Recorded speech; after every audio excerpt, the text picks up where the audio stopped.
Okay. Namo tassa bhagavato arahato sama sambuddhassa. Namo tassa bhagavato arahato sama sambuddhassa.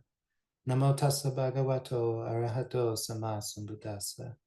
Buddhang dhammang sanghang namasami.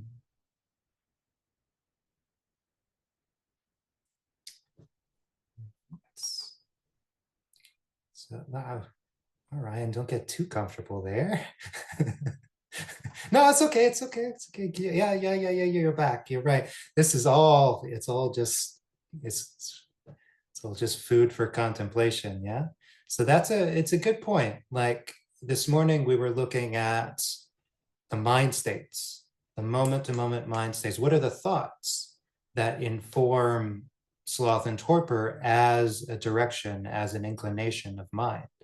Because so I've said it a bunch of times, like the mind is a lawyer. It's not necessarily that. I think it's a good analogy because, lawyers, it's not that they lie necessarily, but their job is to do their job whether or not it's true. Like if they have a client who committed the crime, they've still got to defend the client and try to get them off. And that's what a lawyer does, and our mind is like that. So whether or not what the mind is trying to get us to do is for our benefit or not for our benefit, the mind will try to talk us into it because it is a good lawyer. Yeah, it is literally the devil's advocate. And so what does it say? What does it use? What's its case? It will say things like, oh, but I can't, or oh, I don't have enough energy, or oh, I don't feel good, or oh, I didn't get enough sleep, or oh, I got too much sleep, or my this hurts, or my that hurts. Well, I'm really forgetful today. Oh, it's a Monday. Oh, it's a Wednesday. Oh, it's a Friday. Just let the day end. It could say anything and seem like it has our best interests at heart. But it's a lawyer. It's just making its case, and it's up to us to judge what it's saying and decide whether it has merit. Yeah. And sometimes it really doesn't. Sometimes you say, oh, no, I can't meditate. My foot hurts. What? No, I can't read the suttas. I read the suttas yesterday. What? No, I don't think I'm gonna go to the Wednesday, Dhamma chat because there's that person there. What? It's just so boring when they talk. And this is the case that the mind makes. And so working with sloth and torpor, at a most basic level, we listen to what the mind is saying. We listen to what its argument is. And we get wise to the existence of sloth and torpor. Yeah. We get wise to all the little things, like in the example of being in class. It's the momentary thought about what the teacher's teaching, or the clock, or the subject matter, or not being able to do what we want, or the walls of the classroom. Any little bit of attention can build a case that we can't. We don't have the energy. We can't do it. We're not allowed. Yeah. And this is how the mental prison gets built. And once we're in it, yeah, there's not much we can do, right? If you've ever been in the sort of death spiral of drowsiness, then you know what it's like to be telling yourself, no, now's the time for meditation. Now's the time for practice. Now's the time for striving. Get back in it. And how that really doesn't work.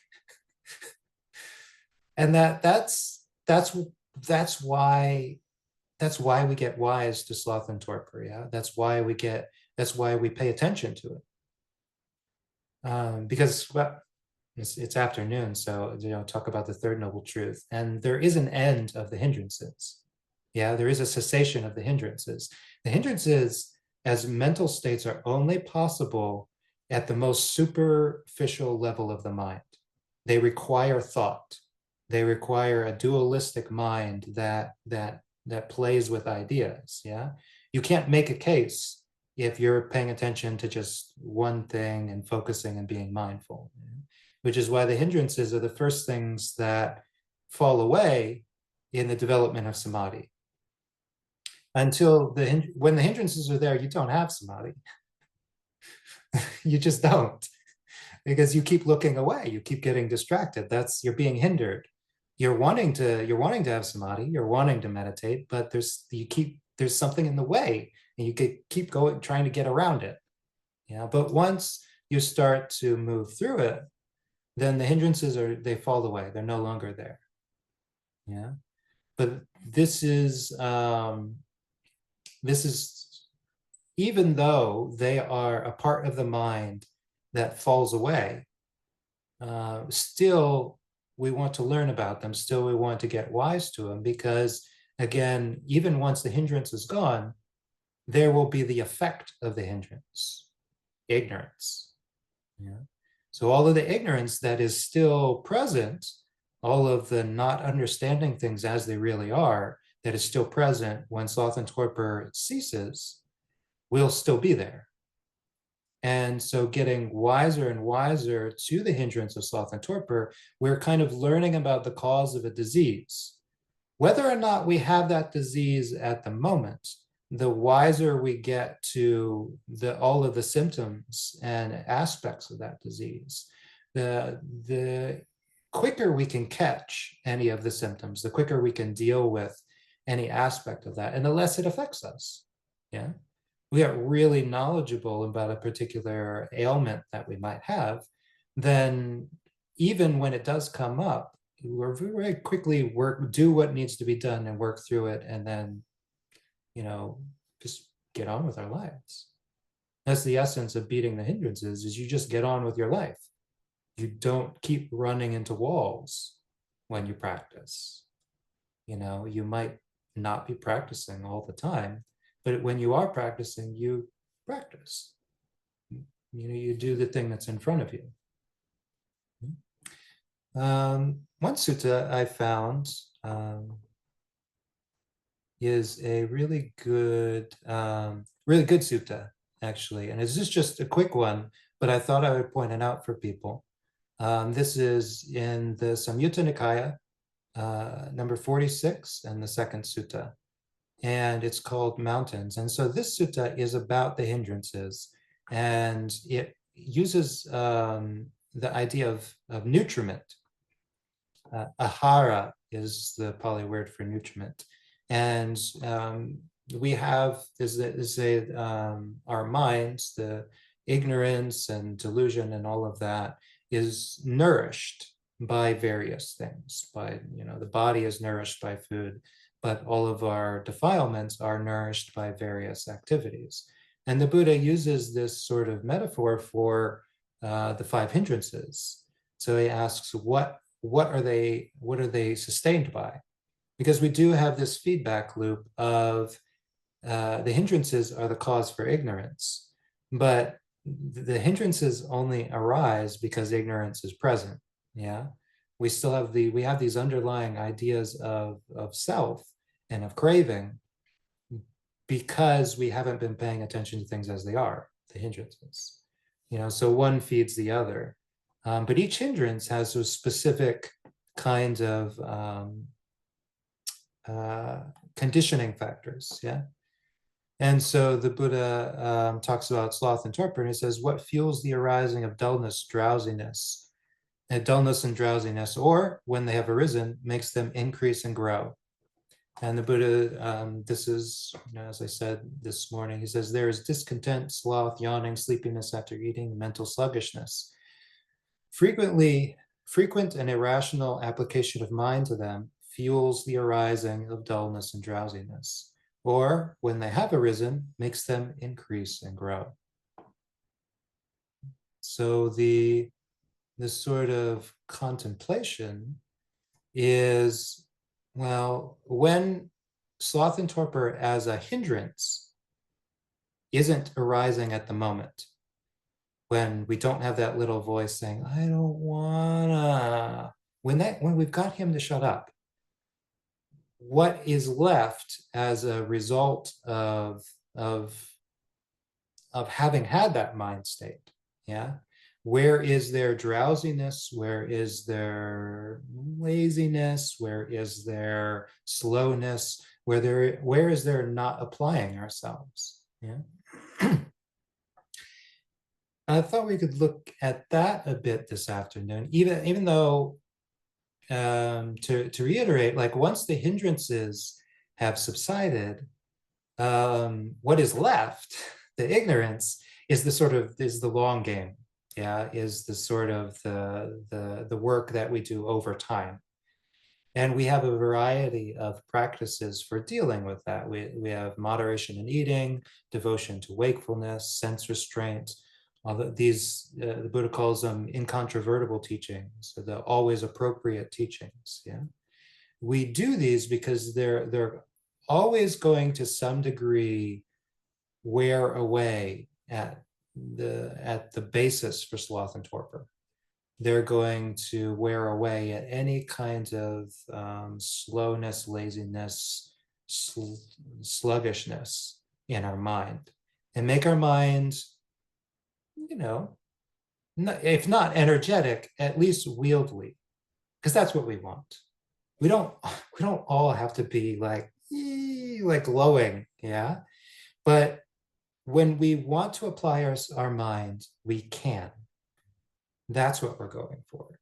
And that takes training, that takes development. Yeah. So to talk about dullness and drowsiness and laziness, to feel like wanting to, I mean, Laura you had a really good turn of phrase, like take the admonishment out of it. Like, to be really clear, like dullness and drowsiness are not immoral. Yeah. They've only got what it's not really a crime. They've only got one victim, you. You're the only one who suffers when you're drowsy. You're the only one who, and it's not even like powerful, like destroying your life kind of suffering. It's just that you get nothing done. It is what the Buddha called a fruitless state. Sleep is not immoral. It just doesn't accomplish anything. And if we didn't die, no big deal. If we didn't grow old and get sick and die, then there'd be no reason to use our time wisely. We'd be fine. We could do whatever we want forever. But because we only have a limited amount of time before this body that we got, breaks up and decays and dies, the amount of time that we use for worthwhile things, it kind of does matter a little bit to us. Like, not to anybody else. It really doesn't affect anybody else how we use our life. If we want to sleep through our life, then, I mean, if other people get upset, that's on them. It's not our fault. Yeah, we could just live in the woods and eat acorns and just like not be any burden on society at all. But then it's the question of, would that be beneficial to us? I've spent a good amount of time in the forest, and not all the time, being out there is beneficial. Sometimes you're just surviving. Yeah. And if you look at the creatures in the forest, that's all they're doing. It's not easy to survive. Sometimes being a human is just surviving, and you don't have an opportunity to use your time better. But sometimes it's in the balance. Sometimes there is an opportunity to train the mind, to get the mind more wieldy, and to make better use of our time. And it's a question of, do we want to move in that direction? And so without admonishment, we can look at it, because a lot of the suttas make it sound like an admonishment. Like, oh, you didn't meditate 4 hours today? So you're not serious about this. Oh, so you don't want stream entry? Oh, okay. Well, that's no problem then. There's plenty of worldly people out there who are going to live in the round of samsara for the rest of eternity, is you'll have a lot of company. No, but I am going to meditate. I'm going to do what has to be done for the cessation of suffering and the overcoming of all the violence. And but you do you. No, this is not. It's not like that. Like a lot of the smallest things that we do have the biggest impact. Yeah, like hearing the Buddhist teachings, taking time to listen, showing respect to people who've practiced, giving dana. Dana is the entryway to the Buddhist teachings. Like it doesn't begin until generosity is present. Nothing can happen without a generosity of spirit. Yeah. And so those have nothing to do with meditation. Those are about just wanting to be happy, right? And just like letting ourselves be happy to some degree.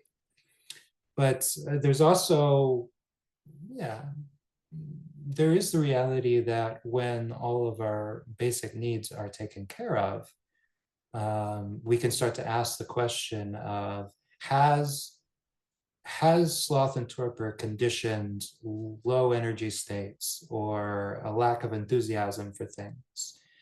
And what we are looking at is that you imagine all of the mind states that we talked about this morning, like the feeling of not having agency, of having to give away your agency. Like, okay, now the teacher says I got to be quiet, I've got to listen, I got to pay attention. It's like this, I have to be in school, like I have to learn this, or the fact that I can't learn this, or oh, I already know this, I don't have to pay attention. All of the things, all of the different mind states that we looked at, even where we give agency to the clock.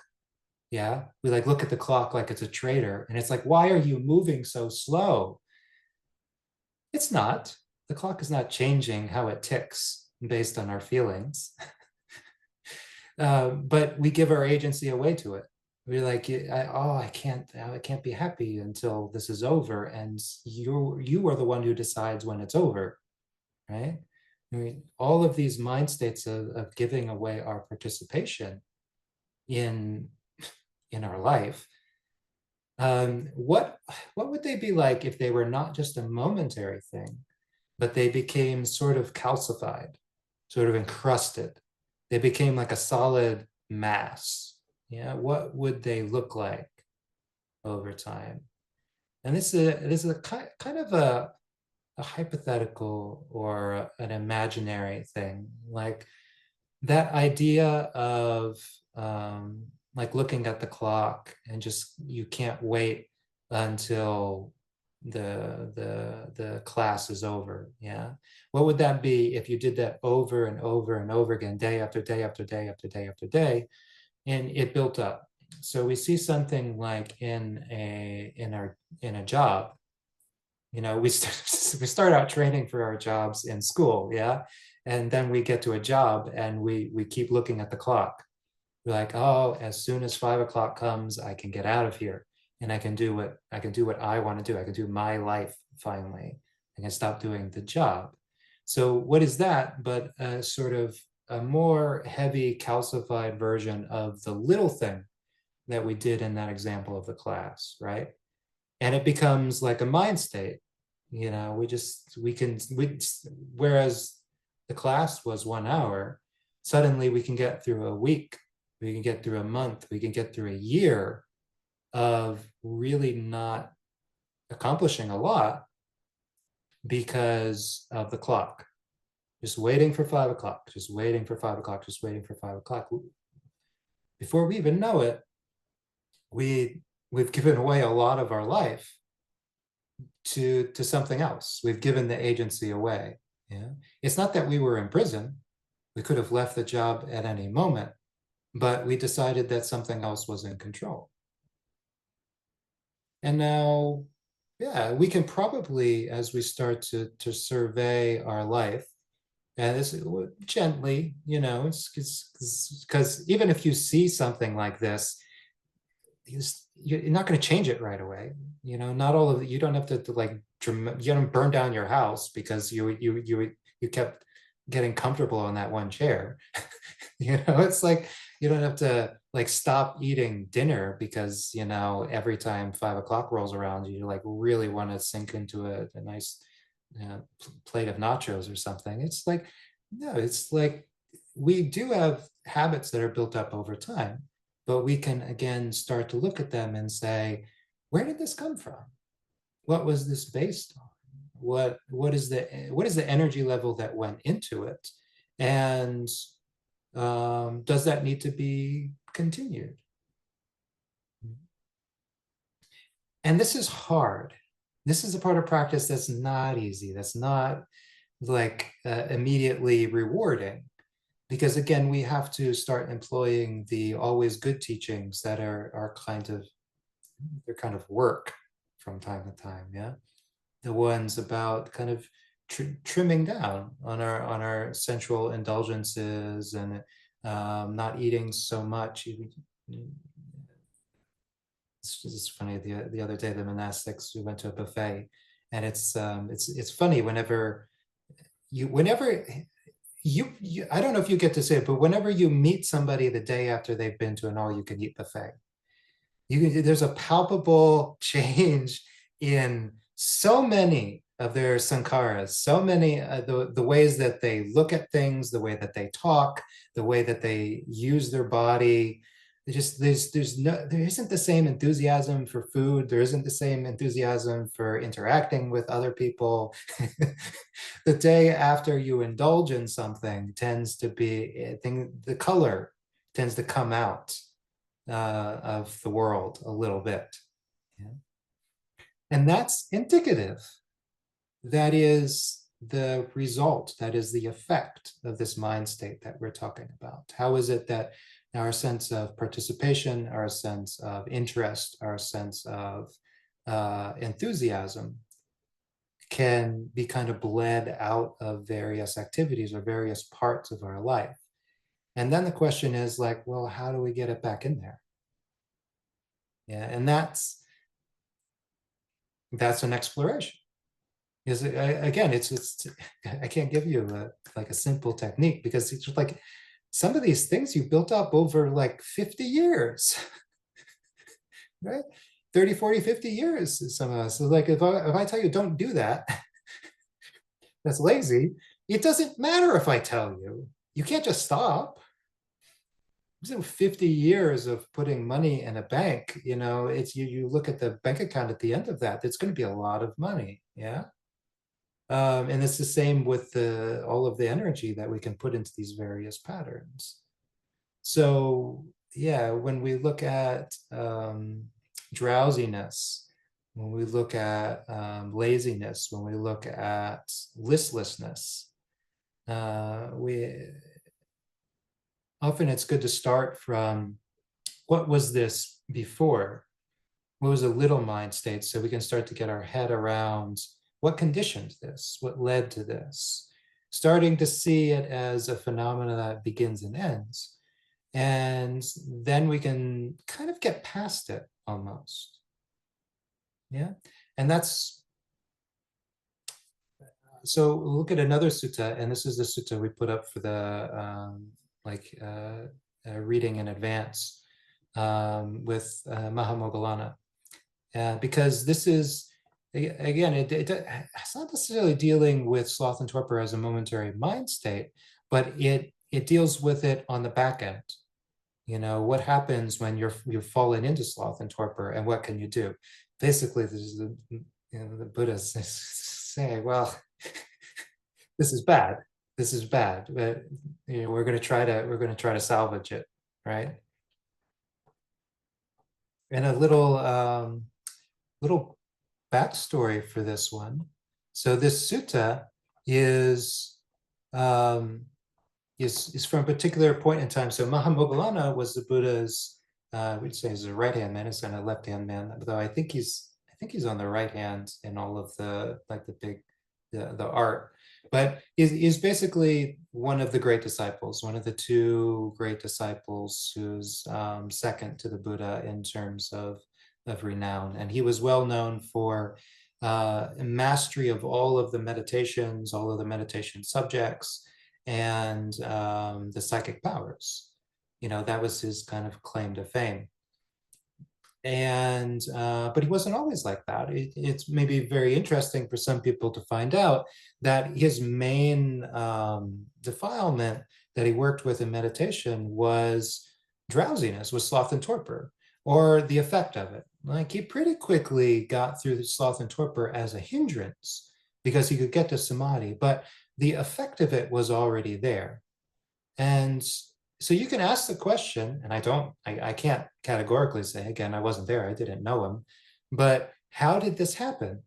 How did somebody who was later able to develop psychic powers, complete mastery of his mind, how could he be dull and drowsy and have a lazy, um, uh, dim mind? And the answer is probably pretty relatable. You imagine somebody who is very, very competent or very intelligent or very skillful in an environment where they can't really do that, where they can't really exercise that. So Mahamoggallana, when he became a monastic, which was before he met the Buddha, he was in a sect called the Eel Wrigglers under a teacher called Sanjaya. And Sanjaya's whole thing was to not take a standpoint on any issue whatsoever, as a way of not being able to be proven wrong. And so you would try to get him to say things are like this or things are like that, and he would refuse to say things are like anything, and he would wriggle his way out of it. And that's what he taught his disciples to do. So they were never wrong per se, but they were also never right. And this, the end result is when Mahamoggallana meets the Buddha and hears the Dhamma, he gets taught how to properly meditate, but his mind is very unengaged. And so he sits in meditation, and as soon as he gets a little bit of peace, he just kind of settles. He doesn't go any further. He's like, oh, this is nice.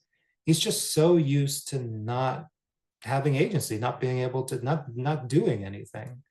And both he and the Buddha recognize this as a problem. Yeah. Because the Buddha shows up with his own psychic powers. Again, sometimes an example can be very powerful. And he comes to Mahamoggallana as Moggallana is nodding off on his meditation cushion during his path of striving before he's an arahant, and says, "Are you nodding off, Moggallana? Are you nodding off?" I don't know what you would say if your teacher psychically apparated into your room and asked if you were nodding off during meditation, but canonically he says, well, yeah, I was. Just very honest about it. Yeah, you caught me. I was sleeping. And the Buddha gives some advice about what to do when you are in the grips of drowsiness. And so he says, first, Moggallana, don't focus on or cultivate the perception that you were meditating on when you started to feel drowsy. It's possible you will give up your drowsiness in this way. So the first thing is, again, treating it as you treated the hindrance of sloth and torpor, which is to say, consider this to be a conditioned phenomena. How are you conditioning it? Often when you find yourself in the death spiral of drowsiness, kind of swirling the drain, there's a particular idea or direction that you keep turning your mind, towards not having an object, towards not being engaged, and that builds up. And so if you can catch yourself doing that, and you're like, oh, well, I keep telling myself I'm so bored, or I keep telling myself I'm so tired, or I keep telling myself, oh, I'm so hungry, I can't do this. And that's why I continue to feel tired and hungry and bored. Maybe I'll stop telling myself, oh, I'm so tired, oh, I'm so bored. And it's possible that this can snap us out of it. The Buddha says, well, what if that doesn't work? Then think about and consider the teaching as you've learned and memorized it, examining it with your mind. And this is the second enlightenment factor, the investigation of Dhamma. And it's entirely possible that this sense of not having agency is just losing sight of the really inspiring truth about what right and wrong and path and not path. Yeah, and a lot of our inspiration and energy comes from recognizing there are things that we can do.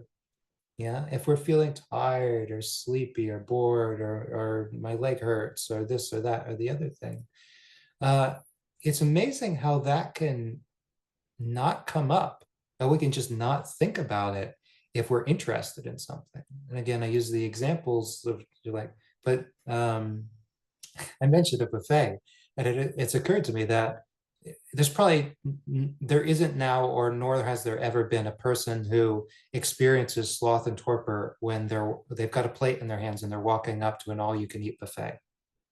That is not the time when human beings experience sloth and torpor. When you have agency and you have a lot of choices, yeah? When you have all of these exciting things spread out in front of you and you have but to pick before you can start to enjoy them. That is when you don't experience sloth and torpor. That's when you don't watch the clock. That's when you don't think about how much your foot hurts. You don't even feel your feet. You don't feel your body at all.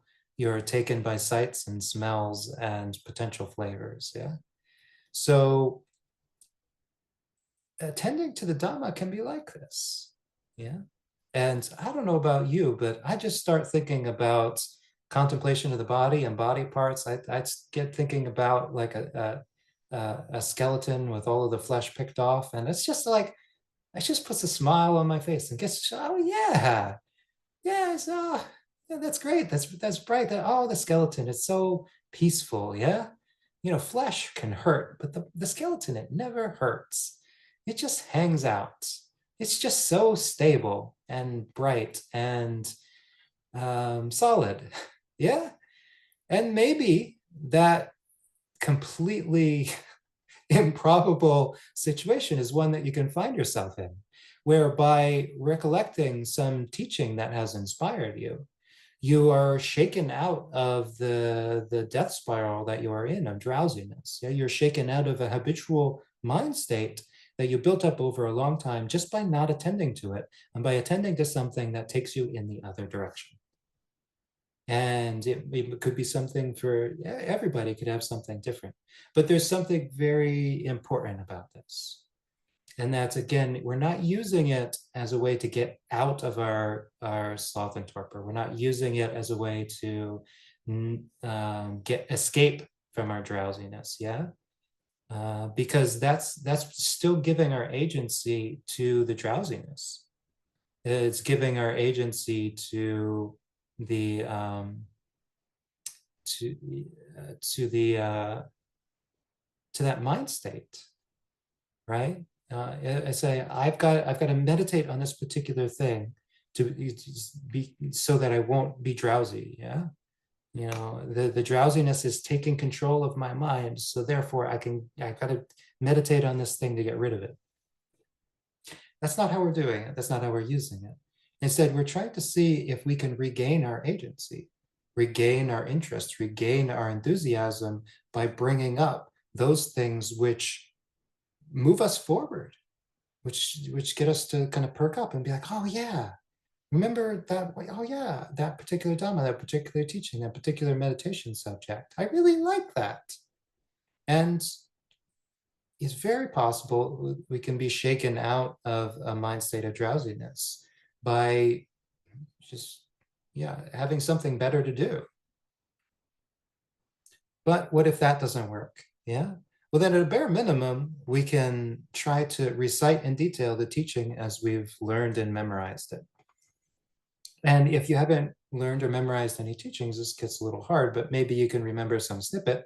Or, hey, what was that one thing that so-and-so said? How did it go? It was like, well, it was like, you know, I would think that.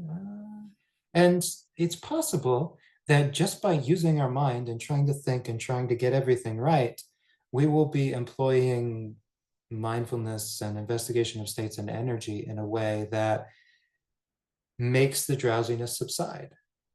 Again, not because we're fighting the drowsiness, but just we've got something better to do. that better to do thing is, using our mind, trying to perk it up, trying to get that thing. Yeah, if I can just get this thing right, it feels so good to be able to recollect this particular teaching. Yeah, and that can be pretty hard to do when we're tired, but it might work. And I can say it has worked. I've used this. And some of you have memorized various teachings. And if you haven't, just try, like memorize a single verse of the Dhammapada. The next time you're starting to zone out, be like, how did that go again? It was something about mano pumbangama, the mind precedes mental states. And that's a funny way of putting that. And it's amazing. You just check in a little bit later and you're like, oh, wow, I've been thinking of that for a while. That worked. I'm not sleepy anymore. At this point in the sutta, we've got a couple of like plan D scenarios. Yeah. If none of these work, then the Buddha suggests getting our agency in a different way. We can pinch our ears and rub our limbs. Wake up. Come on, wake up. Pull on our ears and rub our eyes. And, it's not that activity in and of itself will wake us up, but it's that we're trying to get back in the feeling that we are participating. Yeah.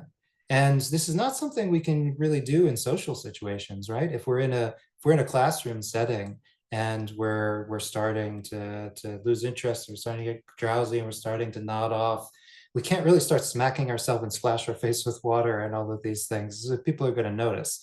The teacher's going to upset. If you start yawning in class, doesn't the teacher say, hey, stop yawning? But does that work? That doesn't work. That's not how you do that. They're yawning. This is just trying not to fall asleep. Yeah. But nevertheless, this is the world we live in. But what if that doesn't work? Then you can get up from your seat, flush your eyes with water, look around in every direction, look up at the stars and constellations. Again, the Buddha's, for Mahamoggallana's case, he's out in the woods. It's nighttime. It's a very normal time to be a little drowsy. But the Buddha is saying, you've got this opportunity. The teacher is here, the Dhamma is here. Don't you want to attain enlightenment? Don't you want to attain the psychic powers?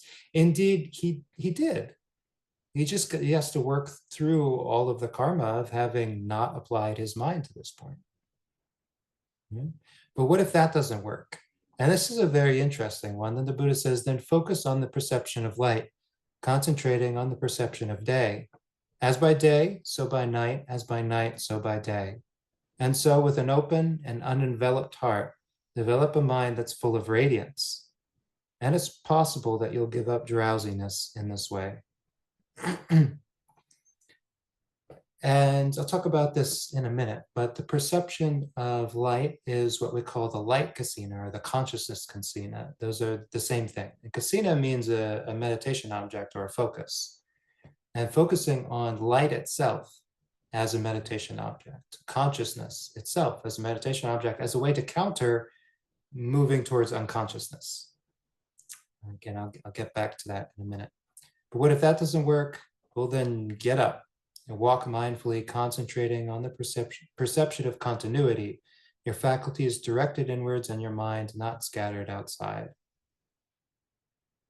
Finally, what if, basically saying do walking meditation with focusing on not getting distracted, not nodding off. Like try to walk back and forth, to walk to the end of your path, turn around, walk to the other end of your path, turn around, without losing mindfulness during that process.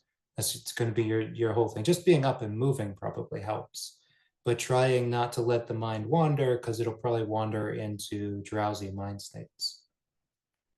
Finally, the Buddha says, if none of that works, then lie down. Note the time that you want to get up, and as soon as you wake up and you feel rested, get up quickly, thinking, I will not live indulging in the pleasures of sleeping, lying down, and drowsing. Yeah. And this is, we're all familiar with that. And it's funny because I speak from experience, but I think probably we all have the same experience, that when we were introduced to meditation and to the five hindrances, we skip to that part, right? You know, I'm supposed to be devoted to wakefulness. And when I feel sleepy, I'm supposed to not feel sleepy. But when I lay down, I'm supposed to lay down on my right side and set my mind to the time of waking. And as soon as I wake up, I'm supposed to spring up and immediately get back to meditation. Yeah, we all get that, but it's very funny. It's almost unfortunate, but it's just the way things, because it's the forest tradition. So the ascetic, austere, really energetic traditions in Buddhism were the ones that people had the most faith in. And so they're the ones that spread the most quickly to the West because we like to do things 110%. And it just seemed the most 110%. So the first teachings that came over were not, you're good, you're okay, offer things to the Sangha and attend the Dhamma talks every Uposatha, and you'll be good, you'll get there eventually. It was strive, strive, strive. And that's what we heard, and it got internalized. And so there's this idea that we're at war with drowsiness. And my encouragement is just don't do that. Yeah. This is a kind of gradual thing that you have small victories. Yeah. And don't fight sleep. Use sleep. Use it as a tool. Yeah. When you're tired, lay down, rest, and then as soon as you recognize the point where you're rested, yeah, because being able to recognize when you're rested is going to be also useful when you're awake. If you can recognize the basic physical state of being rested and being nourished, of being free from disease, if you can see that in yourself, then you can use that as a counter argument for the lawyer of the mind when it's saying, "Oh no, no, no, no, it's getting late," and you'd be like, "No, but I feel okay. I'm not feeling tired. I'm feeling rested. So we don't have to go to sleep right now. We can give it a little bit more, or it's early in the morning and we know that our alarm's not going to go off for another half hour, and we wake up and we feel rested. The mind will say, it's to stay in bed, the alarm hasn't gone off yet, but we can tell ourselves, we're like, but I feel rested. What would it be like if I got up? And that's all the Buddha is saying. Like, when you're rested, get up. He's not saying get up at 2 a.m. and get back to meditating. But that's, I mean, for like, if you're at a really like austere forest monastery, then that's what you're going to hear. But none of you live there. Yeah. If just by definition, if you are listening to this, you're probably not at a really austere forest monastery.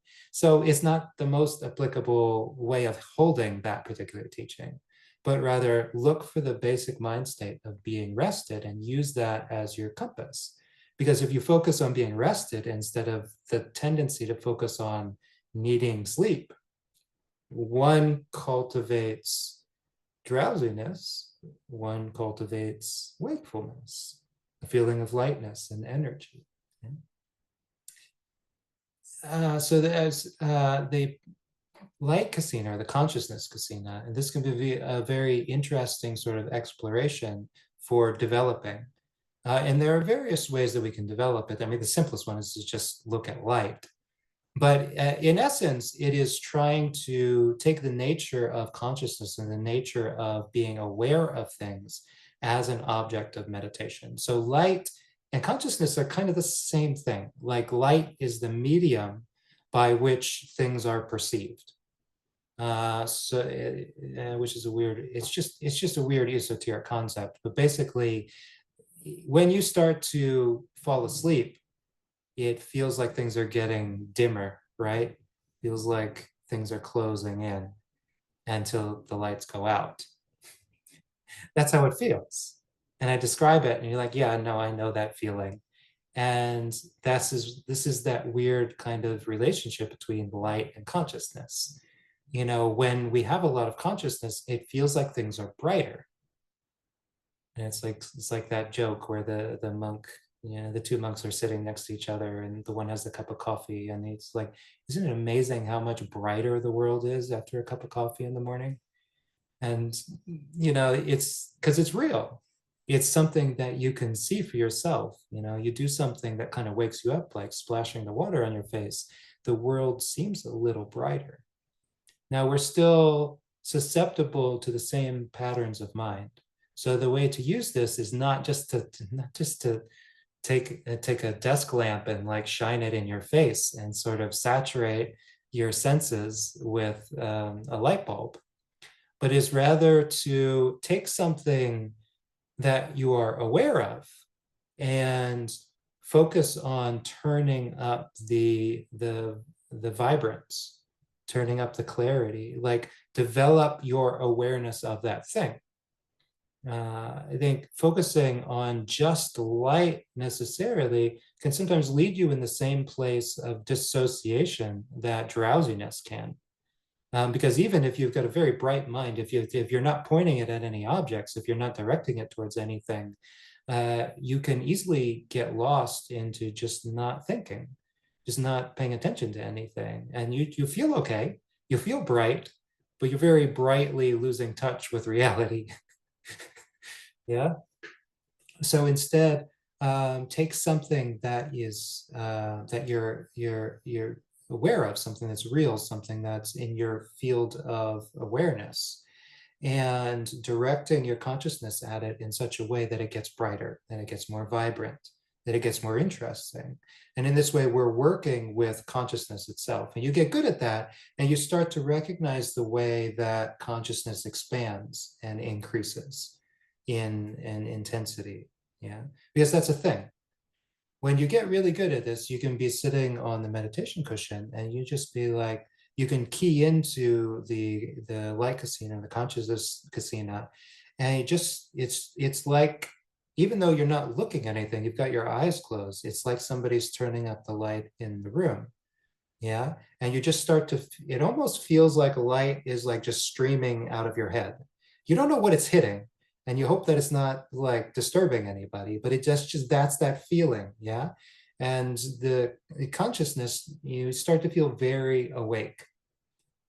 And it can be an interesting experience to explore, because that sense of being awake and in the present moment is just the total opposite of not having any agency, not having any interest. Yeah, if it's working right, and again, there's a lot of ways we can try to convince ourselves we're doing the like casino when we're really just trying to follow the little burned spots on our retina with our eyes closed.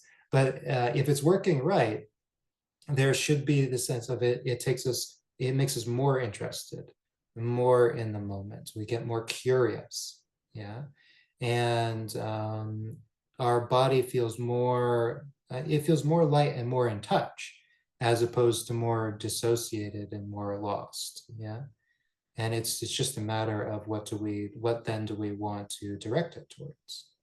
We develop the casino, but it's really most powerful when we then take it and direct it at a particular object. Maybe we open our eyes a little and we look at something in the room, and we notice how much more clear it is and how much more depth it has. Yeah.